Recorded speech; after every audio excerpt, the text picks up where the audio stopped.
పిల్లరా, అధికారం అన్నది ఏదైనా ఉంది అంటే అది కేవలం దేవుని వలన కలిగినది మాత్రమే. అవునా కాదా? ఈ సృష్టి లేకముందు, ఈ మనుషులు లేకముందు ఆయన్నే సర్వాధికారి అయిన దేవుడు తన అధికారాన్ని ఎవరికిచ్చాడు? మానవునికి ఇచ్చాడు. పరలోకమందున్న దేవుడు తన అధికారాన్ని ఎవరికిచ్చాడు? మానవునికి ఇచ్చాడు. ఎక్కడిచ్చాడో తెలుసా? ఆదికాండం 1వ అధ్యాయం 18వ వచనం చదువుదాం. చూడండి, ఆయన ఎలాగ అధికారం ఇచ్చాడో జ్ఞాపకం చేస్తున్నాడు.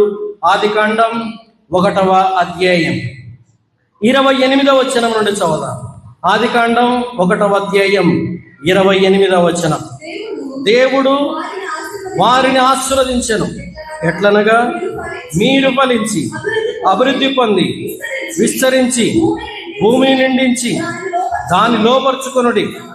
సముద్రపు చేపలను, ఆకాశ పక్షులను, భూమి మీద ప్రాకు ప్రతి జీవిని ఏలుడని దేవుడు వారితో చెప్పిన. చప్పట్లు కొడదాం.